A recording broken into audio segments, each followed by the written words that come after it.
Hey, the Elite Gur here. Today's topic is going to be Half-Life 2. But not just anything about Half-Life 2, because what can I say about Half-Life 2 that hasn't been said before?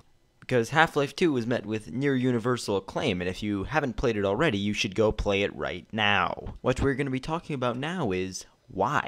Why is it such an amazing game according to so many people? Some people will tell you that it exudes enough atmosphere to fix the hole in the ozone layer, or that the gameplay is tight, or that the story is good, or something else entirely. But no one will be able to decode it down to one simple formula, and that's what I'm here to try to do.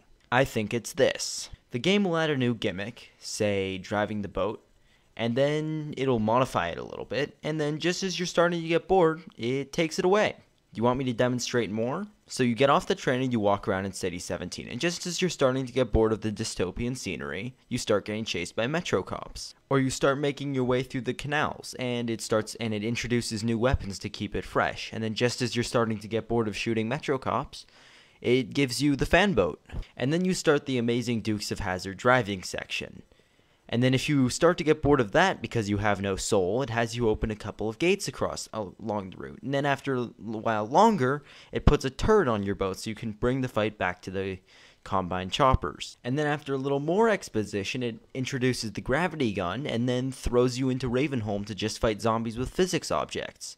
And then after a little while through that, it introduces everyone's favorite NPC, Father Grigori, and then it ends. And the game introduces even more gimmicks, and they never get stale. They're always taken away before you can get bored of them, or at least modified. And on top of that, the game is still using Half-Life 2's very solid shooting mechanics with the gimmick of the hour. Another secondary factor I like to reference is that Half-Life 2 is extremely solidly made.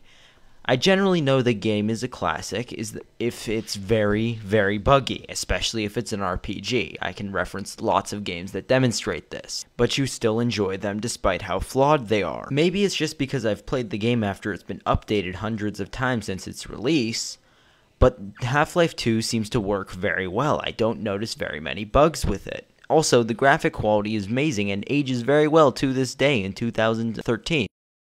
So no, the next time someone challenges your idea that Gordon Freeman's adventures are the best games ever, you're now ready to challenge them. This is the Elite Gur, and I'll be signing off.